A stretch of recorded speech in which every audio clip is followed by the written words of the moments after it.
Aurten, ekitaldiz betetako urte bat izan dugu. Era askotarikoa. Bueno, baina entzun detenagatik, gaurkoa denetetik garrantzitsuna, ezta? Bai, gaurkoan inoiz baino parte hartzaile gehiago ukiko ditugu eta inoiz baino ekitaldi anitzago ukiko dugu. Bueno, baina guke bai gure burua aurkeztu berko dugu, ezta? Ni Lur naiz eta hemengo hau Peio. Gu izango gaituzue gaurko ibilbidean gidari eta egingo dugun geldialdi bakoitzean hitz batzuk esango ditugu Zumarte eta bere historiaren inguruan. Eta nik uste, ja gehiago luzatu daude, hasi geula Zumartearen historia pixka esplikatzen, hain zuzen hemen hasi izan, udaletxeko atzeko lokal batean. Laro da marka. Talde honek garbizekan Ursurbila musika pixka bekarri bertzala, pixka talaitu bertzala herria, eta orduan hasi zian eskola edo akademia montatzeko proiektuakin. Eta orduan ja sortu zen Zumarte? Oaindik ez? Bona, ez guztiz. Udaletxean atzealde honetan ideia garatzen hasi zian, baina zer gertatu zen, eraikina birgaitu inberri izan zuten, eta orduan beste leku bat bilatzea inberri izan zuten, bai txistu taldeak eta bai taratxun txarangak. Eta diozuna ala da, zeina proposago, ibilbide honetako emanaldia hasiera emateko txistu taldea baino. Txalo bero bat, Usurbilgo txistu taldearentzat.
Txistulariek leku berri bat bilatu behar izan zuten proiektuarekin jarraitu alizateko, no? Juntzian azkenean. Bueno, 1980 kurtso hortan, ja proiektua itxura pixkat emateko, 3 bide desberdin hartu zituzten gure txistularik. Alde batetik, hor Potxoeneko ikuilua reformatzen hasi zian guraso talde batekin. Bestetik, Irazu kalean hemen udarregin zeuden gela batzuk erabiltzen hasi zian solfeo eta beste instrumentu batzuk irakasten hasteko. Baina, zer da solfeo delako? Bueno, ze igual pixka gaztia zegontako baina. Leheno gaur egun musika mintzaera ditzaion horri solfeo ditzen zitzaion. Eta, bueno, hirugarren behin helburua izan zen, musika eskola ofizial bat sortzeko, behartzean bete beharrak, asetzen jutia pixkanaka. Bueno, eta orduan betekizun horiek bete eta asetzen dituzuen musika eskola, ezta? Betekizun horiek oztopo bastante handi bat jarri zuten beren bidean, ze musika eskola ofizial bat sortzeko beharrezkoa zen 200 ikasgai matrikulatzea. Eta orduan letzek, 200 ikasle lortzeko lan zaila aukizuela, ezta? Bueno, gutxi gora bera, ez zituzten 200 ikasle lortu behar baitzik eta 200 ikasgai. Bueno, eta orduan 200 ikasgai lortu, eta ja Zumarte musika eskola iriki zuen. Baina, zeratik deitu zen Zumarte musika eskola eta ez Potxoenea musika eskola? Bastante ondo dago zen Potxoenea musika eskola aukitzea, baina kontua da Potxoenako lokalana zala gauza pixka provisionala eta zeitun beste leku hobe bat bilatu berri izan zuten. Garai hortan justu, udalak kale nagusian zeon Villa Pilar eraikuntza birgaitu inbertzun kulturetxe bat sortzeko, eta hor jarri nahi zituzten, euskaltegi bat, zeramika taller bat, eta kasu honetan Usurbilgo musika eskola izango zen. Eta hor zeatik ez Villa Pilar musika eskola? Bueno, nahi etzait Potxoenea musika eskola izen beste gustutzen, baina kontua justu garai hortan Oria ibaian musika eskolatik gertu zeon Zumarte uhartea. Eta poligonoen sorrerakin Laister desagertu inbertzan uarte bat zan, orduan, uarte horren izena galdu ez du edin, orduan erabaki zuten eskola honi jartzea Zumarte musika eskola. Bueno, egia Zumarte musika eskolak Villa Pilar musika eskola baina asko zeueto zonak zula. Bai.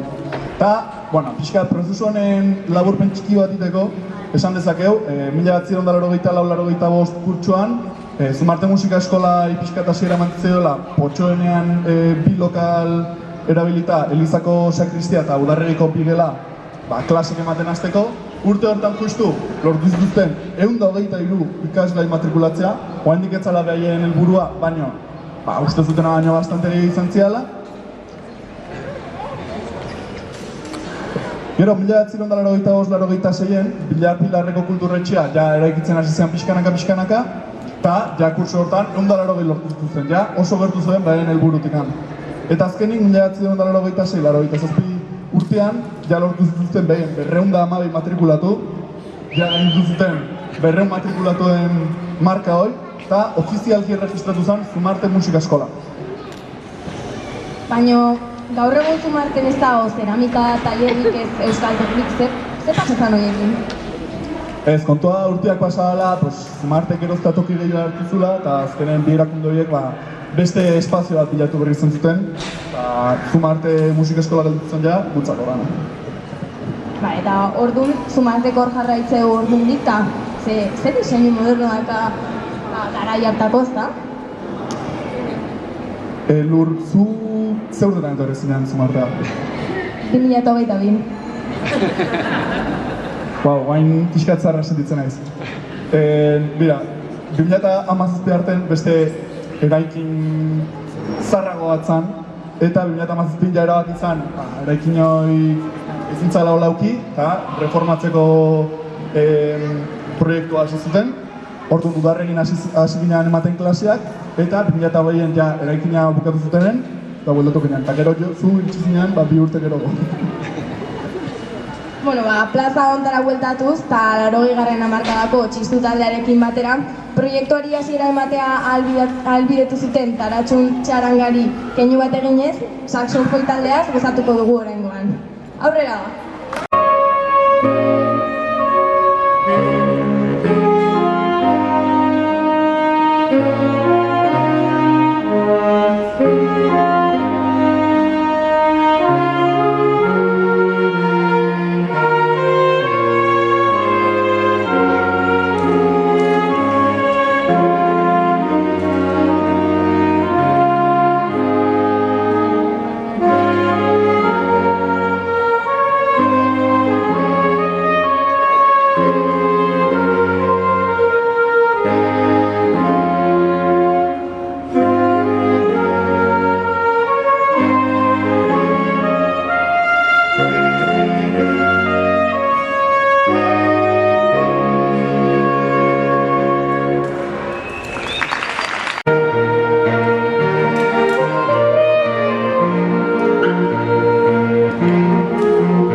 bukatu bazu, bada ordua euskal instrumentutaz hitz egiteko, ezta? Eta, euskal instrumentutaz hitz egiten euskal folkloreataz, kulturataz eta ondareataz hitz egite dugu. Baina, zer da folklorea? Hain zuzen, nik hemen dakat iztegi bat, hasi que behituko dugu zer dan. Iztegiak dioenez, folklorea inglesetik dator eta bi hitzez osatzea, alde batetik folk, herria, eta bestetik lore, jakintza. Beraz, folklorea herri jakintza gisa itzule dezakegu. Hortik abiatuta, herritarrek urteen poderioz, generazioz generazio, transmititzen jundian euskal kultura esan dela esan dezakegu. Folklorearen bidez, aurrei euskal nortasuna transmititzen zaio. Galdera bota etenen, enun espero izegi ateatzia. Baina, tradizionala, behin eta berriro, belaunaldiz belaunaldi errepikatzen dena da. Instrumentuen kasuan, herriak berezitasun propioa ematen dioenean bihurtzen da herrikoi. Kanpoko eraginak gure egiten ditugunean, gure moduan. Orduan bihurtzen dira herrikoi. Eta behin eta berriz errepikatzen badira, tradizional. Eta Juan Mari Beltranek dioen moduan, ez bada aldatzen, ez da mantentzen, eta ez bada mantentzen, hil egiten da. Handia hartu du gai honen inguruan. Euskal instrumentuak musika hezkuntza klasikoaren parte izatea beharrezko izan da. Txistua, trikitisa, panderoa, dultzaina, alboka eta txalaparta dira musika eskolan dantzan ditugun instrumentuak. Geldialdi honetan, beraientzat, euskal toki paregabea dugu, antua hitz ezinguratuta, euskal folklorea ez dadin inoiz hil.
Aurten zumatzek guztira 22 ekintzatan parte hartu du, edo antolatu ditu, edo gonbidatua izan da. Gizon pila, nola demontregia gai hainbeste iteko? Baudana gure irakasle zoragarri esker da. Beraiek urtean zehar egiten lan gogorrari esker. Bestela hau ezin izango zen. Egunero eta astero ikasleekin dabiltza eta beraien beharretara egokitu eta eskaerak entzuten dituzte. Beraz, tartetxo honetan, aipatuko ditugu momentu honetan lanean dauden Zumarteko 13 irakasleak. Jose Nanduaga, Araiz Larrea, Amagoia Michelena, Jon Imanol Etxabe, Isak Arruti, Iker Salaberria, Miren Etxebeste, Jon Makuso, Idoia Arruabarrena, Aritz Ostolaza, Juan Luis Atxega, Manes Torrealdai eta Mikel Balcarlos.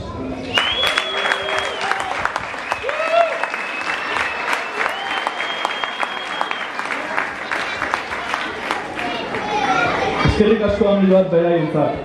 Gure herria musikaz betetzen dutelako. Erraldoiak eta buru handiak dantzan jartzen dituztelako. Bertsio gaua talde zornitzen dutelako. Eta elizetako paretak dar jartzen dituztelako.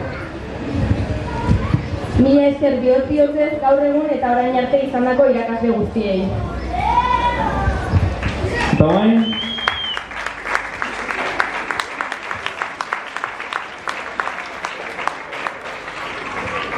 berriro txaloitea askatuko izuet. Txalo bero bat, esku soinu eta biolin taldeak.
egitea maitasunan kontu hori guztia, baina gure lanean arratzen nagusia ez da herriko kortillo eta txunteratzea.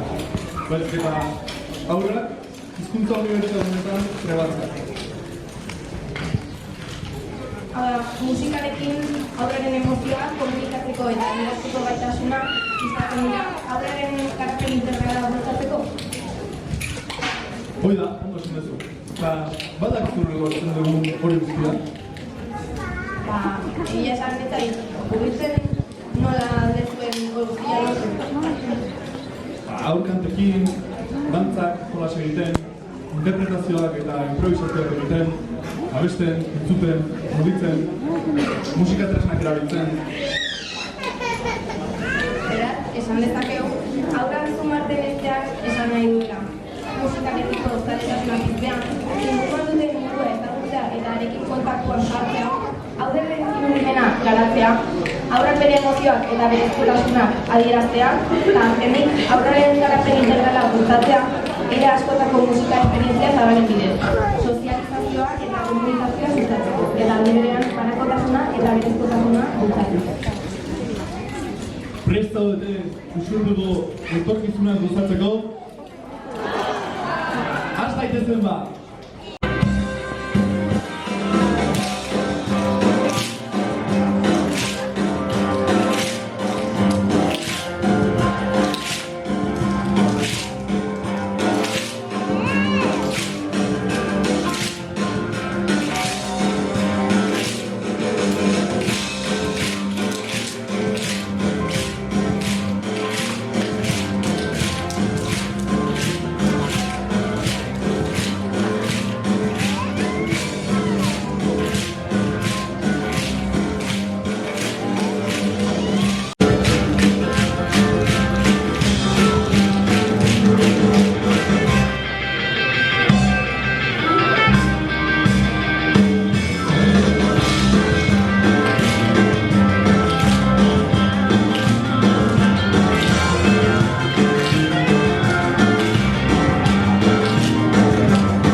Gure ahotsa, komunikazio iturri eta transmisio bide.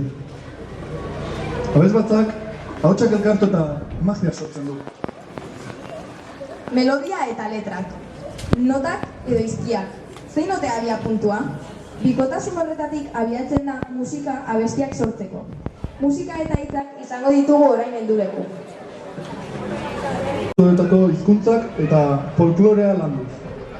Gainera, beste abesbatza asko ezagutu eta haiekin lan egin daiteke. Hortaz aparte, gorputzezik eta asko lantzen da abesbatzetan. Musika eta dantza guztiz erlazionatuta baitaude. Garapen pertsonala zein taldekoa ere asko lantzen da. Mendian, edozein lekutan, baina abestu dezagun. Oraingoan, abesbatzakoak altabozik eta zer gadek handatuko dute, beraz, isiltasuna gordeko dugu. Begiak itxi eta gozatzera gonbidatzen zaituztegu.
ibilbide musikatuai amaiera ematen hasi beharko dugu. Gaur kiston goiz auki dugu, hasi gara txistularikin, historiako klase txiki bat ematen, gero instrumentu tradizionalak ikusi ditugu, ondoren eskusoinoa eta biolinak ikusi ditugu, gehitu zezkigu, txarangan denok junga dantzan errintzear. Azkenik gehitu zezkigu txokotako umiak, eta ikusi ditugu bain abes batzakoak. Hau jende zabatu duguna musikan inguruan, Zumartera iritsiera gure azken geldialdia eta gure lantegia. Leheno komentatu duen bezala, 85an, martxan jarri zen proiektu hau, 2017an eraikin hau berritu berri izan zen, ikustezue hemen fatxada originala da, beste hau dana gehitu indana da. Eta gero 2008an ja bueltatzea lortu genuen, eta gero 2022 jakin daunagatik lur gehitu zitzaigun. Eraikin berri honek aurretik martxan geneukan musika jardueraz gain, pixkanaka berriak eitzera eraman gaitu. Hala nola 0 eta 3 urte arteko txikiei musika eskaintza, jubilatuentzako gitarra ikastaroak, ukelelea, kantu modernoa, talde gehiago sortzea. Eta bain taldeak aipatzen dituzula, Zumarten zenbat talde hongo kiston pilak, no? Ja nik ez dakit ez da kontatzen. Bai, asko dira, baina badira arrazoiak honen atzean. Segururik nagusiena gustuko taldeak ikustean berdina egiteko ematen dizkizun gogoak direla. Eta beraz, hori erantzunez izango da gure herriak baduela konboak sortzeko joera. Oso era naturalean egiten dena. Baina, zer dira konboak? Bueno, guantxe nire iztegia galdu indet, hasi que ezin dut hor kontsultatu, baina esango nuke konboak diala instrumentu ezberdinek osatutako taldeak, elkarrekin musika itoenak taldean, alegia. Elkarrekin musika egitearen balioa zoartu gara, eta harrotasunez esan dezakegu gure indargune bat dena. Musikaz taldean lagunekin gozatzeko modu hobeagorik ez dagoelako izango da? Bai, noski. Eta hau guztia esan da, zein da modu hobea baino bukatzeko gure ibilbide musikatu hau, gure taldiei emango jo harrera bero bat.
I just keep losing my beat. I'm okay, I'm alright.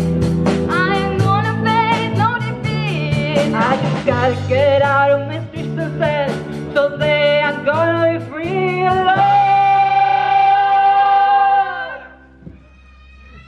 Find me somebody to love. Find me somebody to love. Find me somebody to love. Find me somebody to love. Find me somebody to love. Oh.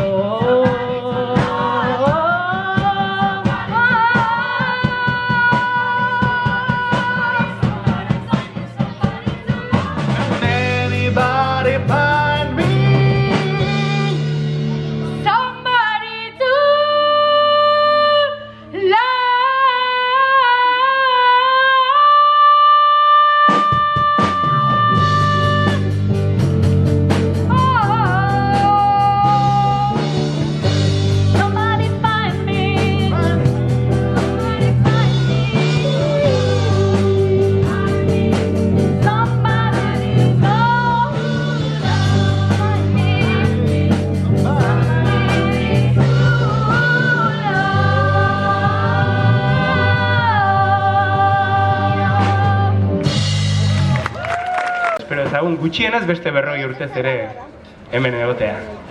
Ez genuke aukera galdu nahi eskerrak emateko gure udalari, hau guztia erraztagatik eta posible egiteagatik, leku zoragarri hau eskaintzagatik, gure musika egin ahal izateko eta zuei guztioi eskaini ahal izateko.